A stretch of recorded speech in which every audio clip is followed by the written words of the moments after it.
بسم اللہ الرحمن الرحیم۔ لوگوں کے سامنے ہاتھ پھیلانا چھوڑ دو۔ جو انسان نماز فجر کے وقت یہ آیت 7 بار پڑھتا ہے اس کا گھر دولت سے بھر جاتا ہے۔ محترم ناظرین، اللہ تعالیٰ نے انسان کو دنیا میں آزمائش کے لیے بھیجا ہے، اور ان آزمائشوں میں سے ایک بڑی آزمائش مال دولت کی کمی اور غربت ہے۔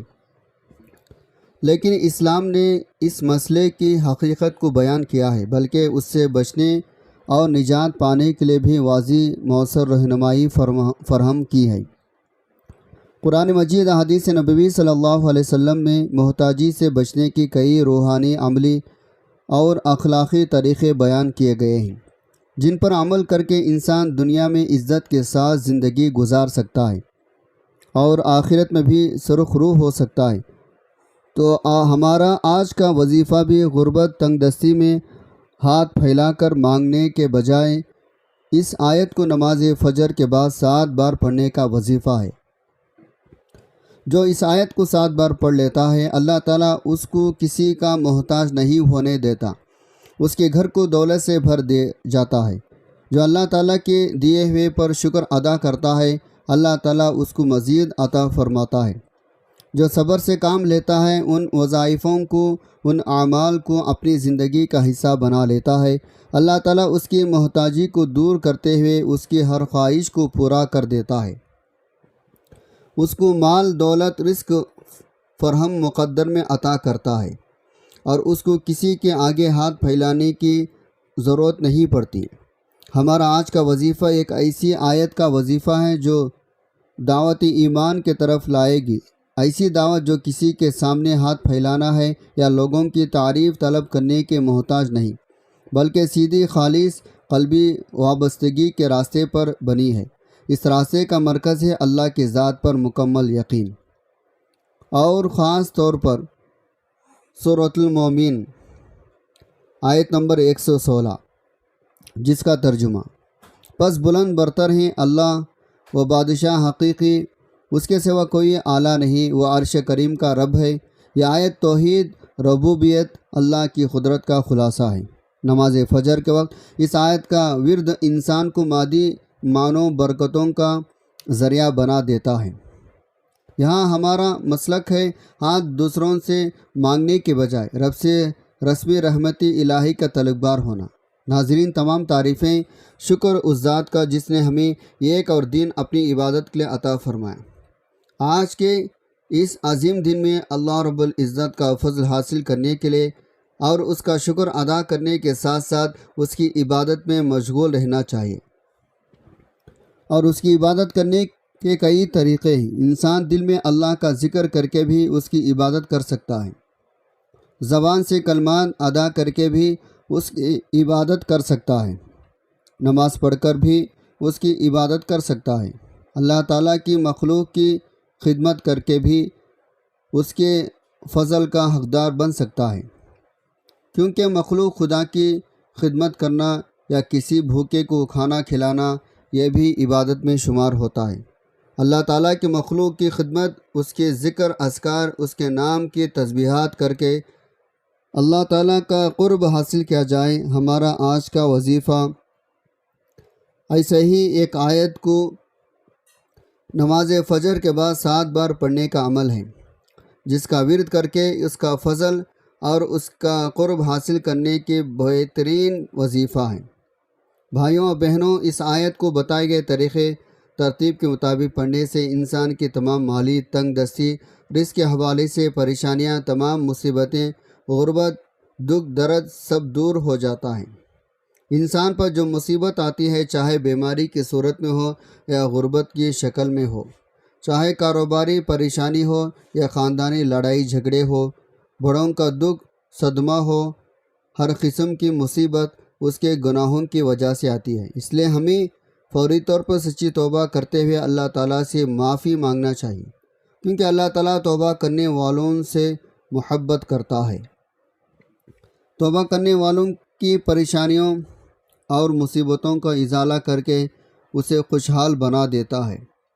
ناظرین، انسان میں گناہوں غلطیوں کی جانب رغبت کا میلان موجود ہے، انسان کو نفس گناہوں میں مبتلا کرنے کی کوشش کرتا رہتا ہے، جس سے سلیم الفطرت انسان کسی گناہ کا یا غلط کام کا ارتکاب کرتا ہے، وہ یہ جان رہا ہوتا ہے وہ غلط کام یا ظلم و زیادتی کر رہا ہے، وہ رسول اللہ صلی اللہ علیہ وسلم کے طریقے کی مخالفت کر رہا ہے، اللہ کے فرامین سے بغاوت کر کے اس کے قہر غضب کو دعوت دے رہا ہے۔ یوں وہ اپنی دنیا آخرت دونوں کو تباہ برباد کر لیتا ہے، لیکن اس کے ساتھ شیطان کی وار خواہشات کا غلبہ، گناہوں کی عارضی لذت، دنیا کی چکا چون، جھوٹے کھوکھلے عزت کا نشہ اس کو گناہوں کے ارتکاب کی طرف لے جاتا ہے۔ گناہوں کے ارتکاب کے وقت جب کبھی اس کا ضمیر گناہوں کو چھوڑنے کا کہتا ہے تو کہہ کر ضمیر کو بھی خاموش کروا دیتا ہے، ابھی تو بڑی عمر پڑی ہے، میں عنقریب توبہ کر لوں گا، اور اس طرح امیدوں خیالات سے دل کو بہلاوی میں رکھتا ہے، گناہوں کی گہری دلدل میں دھنستا چلا جاتا ہے۔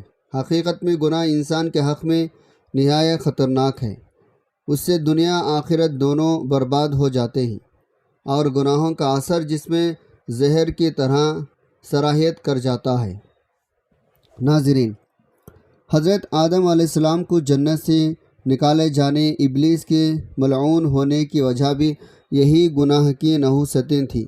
قوم نوح، قوم عاد، ثمود کو بھی گناہوں کی وجہ سے ہی عذاب سے دوچار کیا گیا۔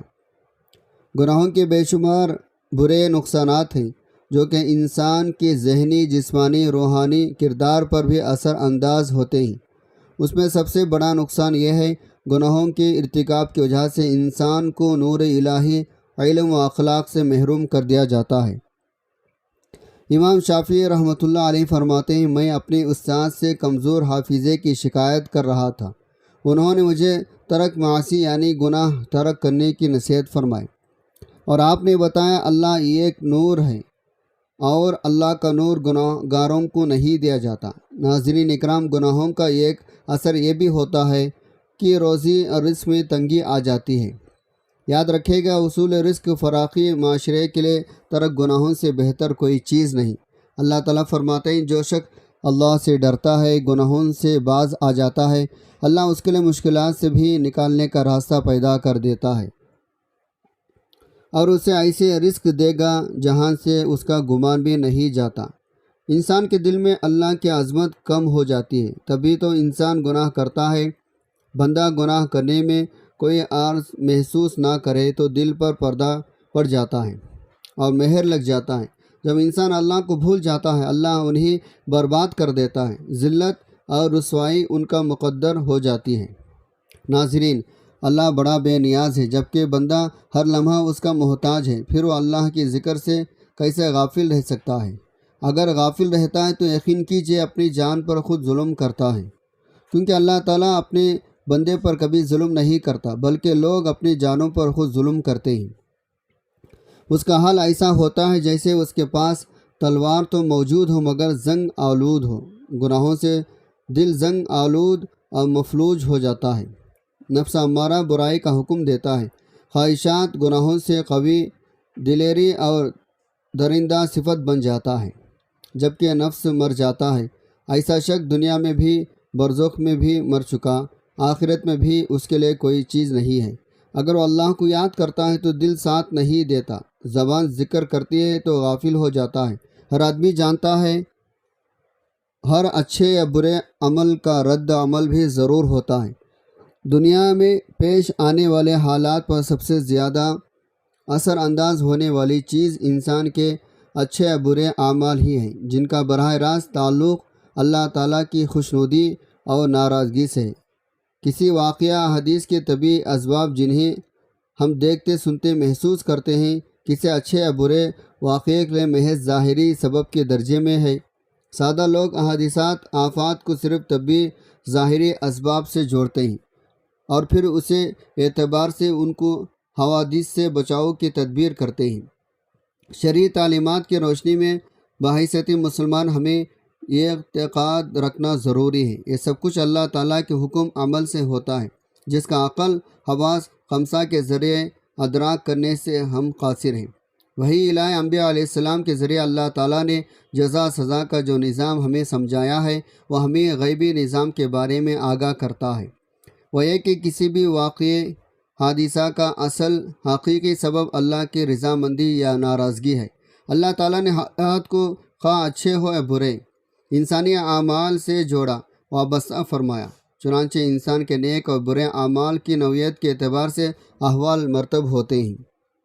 صحت مرض، نفع نقصان، کامیابی ناکامی، خوشی غمی، بارش خشک سالی، مہنگائی، زلزلہ، طوفان وغیرہ۔ ناظرین، یہ سب ہماری بدعملی کا ہی نتیجہ ہوتے ہیں۔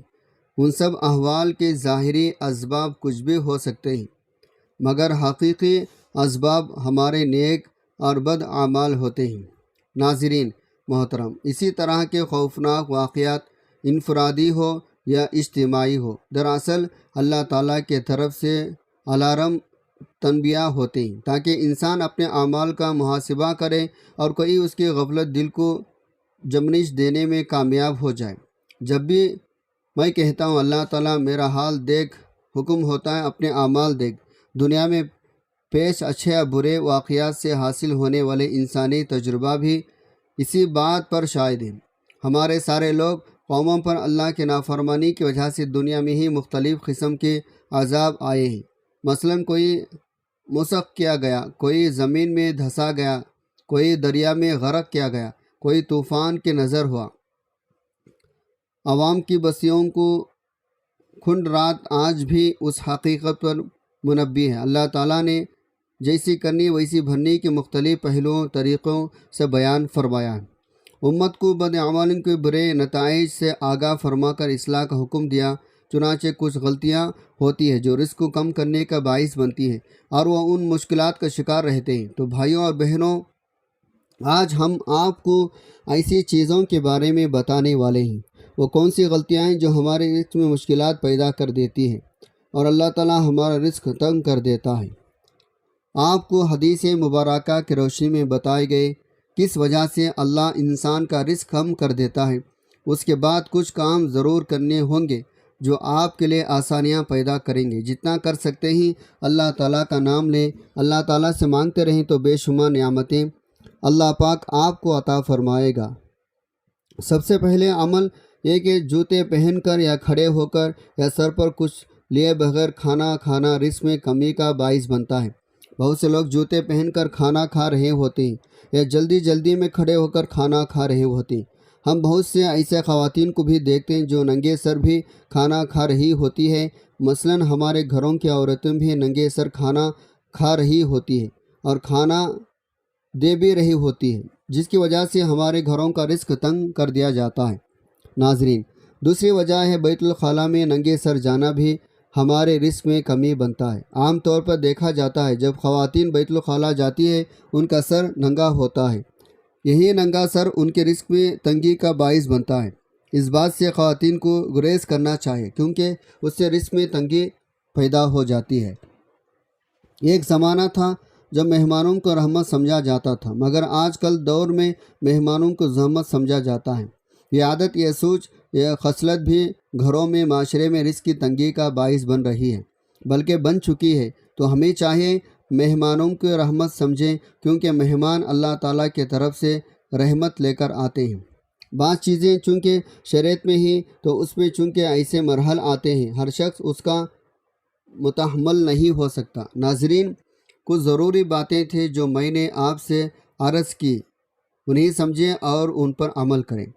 حضرت ابو ہریرہ رضی اللہ عنہ سے روایت ہے، نبی صلی اللہ علیہ وسلم نے فرمایا، جو شخص دن میں 100 مرتبہ کہے لا الہ الا اللہ وحدہ لا شریک لہ لہ الملک و لہ الحمد وہو علی کل شیء قدیر، اللہ کے سوا کوئی عبادت کے لائق نہیں، وہ اکیلا ہے، اس کا کوئی شریک نہیں، بادشاہت اسی کی ہے، ہر حمد اسی کے لیے ہے، ہر وہ چیز پر قادر ہے، اسے 10 غلام آزاد کرنے کے برابر اجر ملتا ہے، 100 نیکیاں لکھی جاتی ہیں، 100 گناہ مٹا دیے جاتے ہیں، یہ قول شام تک اسے شیطان سے محفوظ رکھتا ہے۔ اسی حدیث میں مزید بیان فرمایا گیا، جو شخص دن میں 100 مرتبہ کہے سبحان اللہ و بحمدہ، اس کے گناہ اگر سمندر کے جھاگ کے برابر ہو معاف کر دیے جاتے ہیں۔ حضرت انس رضی اللہ عنہ سے روایت ہے، نبی صلی اللہ علیہ وسلم نے فرمایا، سب سے افضل ایمان کا جز ہے لا الہ الا اللہ۔ ایمان کے 70 شجرے ہیں، ان میں سب سے عظیم یہ ہے، رسول اللہ صلی اللہ علیہ وسلم نے فرمایا، جو خلوص دل سے کہتا ہے لا الہ الا اللہ، اس کے لیے آسمان کے دروازے کھل جاتے ہیں، عرش کے پاس تک پہنچ جاتی ہے، بشرطے کو بڑے گناہوں سے بچا رہے۔ حضرت ابو ذر رضی اللہ عنہ سے روایت ہے، ایک اور مبارک مشورہ میں ہے، اگر کوئی برائی کرے تو اسے بھلائی کے ساتھ اس کا تدرک کرے۔ جب ان سے پوچھا گیا کیا لا الہ الا اللہ وہ بھلائی ہے، نبی صلی اللہ علیہ وسلم نے فرمایا، یہی بہترین نیکی ہے۔ محترم ناظرین، آج کا وظیفہ پیارے کلام پاک سے ایک ایسی آیت کے پڑھنے کا وظیفہ ہے جو اس آیت کو صرف 7 بار پڑھ لیتا ہے تو اس کے جتنے بھی مسائل ہیں، بڑی سے بڑی مشکل ہو، بڑی سے بڑی پریشانیاں، آپ کی کوئی بھی حاجت ہو، مرادیں ہو، اس آیت کا وظیفہ پڑھ کر اللہ تعالیٰ سے جو بھی مانگیں گے انشاءاللہ اللہ تعالیٰ وہ آپ کو عطا کرے گا۔ آپ کو کسی سے مانگنے کی ضرورت نہیں پڑے گی انشاءاللہ، کسی کے سامنے ہاتھ پھیلانے کی ضرورت نہیں پڑے گی۔ ناظرین، نماز فجر ایک پرسکون وقت جب فرشتے نازل ہوتے ہیں، اللہ کے حضور کا ماحول خاص ہوتا ہے، اس میں آیت پڑھنا ایک طاقتی لمحہ بنا دیتا ہے جس سے رب کی رحمت، تحفظ، وسعت، رزق ملتی ہے۔ اعمال قلبی اور دوام احادیث نے اس بات کو واضح کیا ہے، اگر کوئی اس کلمات کو روزانہ مخصوص اوقات میں ادا کرتا ہے تو اسے عظیم اجر ملے گا، اس کی کمنگ ہوگی، اس کے گناہ معاف ہوں گے، شیطان سے حفاظت ہوگی۔ حقیقی غنا مادی میں نہیں بلکہ قلب میں ہے۔ حضور صلی اللہ علیہ وسلم نے فرمایا، جو شخص اقرار توحید کرتا ہے اللہ اسے پردہ پوشی اور اعتبار کے ساتھ اپنے پاس منزل دے دیتا ہے، یہ غنا اور عزت ہے۔ تو ناظرین، فجر کی نماز کے بعد باوضو مصلی پر بیٹھ کر آپ نے سب سے پہلے نبی صلی اللہ علیہ وسلم کی ذات اقدس پر درود پاک کا نذرانہ پیش کرنا ہے۔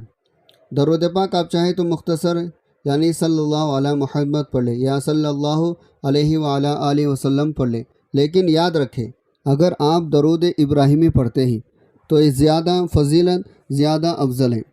ثواب کے طور پر ایک مرتبہ میرے ساتھ بھی درود پاک پڑھ لیں۔ اللہم صلی علی محمد وعلی آل محمد کما صلیت علی ابراہیم وعلی آل ابراہیم انکا حمید مجید۔ اللہم بارک علی محمد وعلی آل محمد کما بارکت علی ابراہیم وعلی آل ابراہیم انکا حمید مجید۔ اس کے بعد ناظرین، یہ خاص آیت جو کہ حضور صلی اللہ علیہ وسلم کی روزے کے جالیوں پر لکھی ہوئی، اور یہ آیت اللہ تعالیٰ کی پسندیدہ آیت ہے۔ اس آیت کو پڑھ کر جو بھی اللہ پاک سے مانگا جائے وہ مل جاتا ہے۔ کرنا کیا ہے؟ تو جائی نماز پر بیٹھے بیٹھے آپ نے عمل کرنا ہے۔ 7 مرتبہ قرآن پاک کی آیت لا الہ الا اللہ الملک الحق المبین، لا الہ الا اللہ الملک الحق المبین، اس آیت کو آپ نے 7 مرتبہ پڑھنا ہے۔ 7 مرتبہ اس آیت کو پڑھنے کے بعد آپ نے 21 مرتبہ یہ خاص تسبیح سبحان اللہ بحمدہ سبحان اللہ العظیم، اس کلمے کو پڑھنی ہے۔ ناظرین، یہ جو 2 خاص کلمے ہیں یہ اللہ تبارک تعالیٰ کو بہت زیادہ پسند ہیں، زبان پر ہلکے ہیں لیکن ترازو میں بہت زیادہ بھاری ہیں۔ ان کلموں کو پڑھ کر جو بھی اللہ پاک سے مانگا جائے اللہ پاک ضرور عطا فرماتا ہے۔ تو آپ نے 21 مرتبہ سبحان اللہ بحمدہ سبحان اللہ العظیم پڑھنا ہے۔ اول آخر میں درود پاک لازمی پڑھنا ہے۔ اگر یہ عمل آپ نے نماز فجر کے بعد کر لیا تو یقین کیجئے جو بھی بڑے بڑے مسائل مالی ہو حل ہو جائے گا۔ اللہ پاک آپ کے گھر میں غیبی دولت کی بارش عطا کریں گے اور وہاں سے آپ کو رزق ملے گا جہاں سے آپ نے کبھی بھی سوچا بھی نہیں ہوگا۔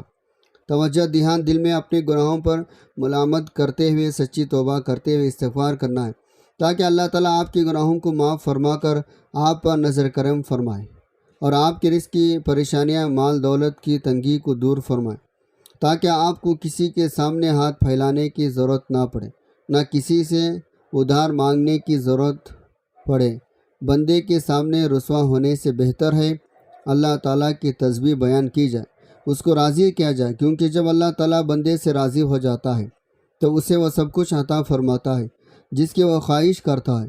تو آپ اپنے وظیفے کو، اپنے گناہوں، غلطیوں کو، کوتاہیوں کی وجہ سے زائل نہیں کرنا۔ آخر میں استغفار کا ذکر لازمی کرنا۔ اس کے بعد درود شریف پڑھنا جتنا وظیفہ شروع کرنے سے پہلے پڑھا تھا، اور پھر اللہ تبارک تعالیٰ سے اپنے مقاصد، اپنے خواہشات، اپنے مرادوں کے لیے رو رو کر گڑا کر دعا مانگنی ہے۔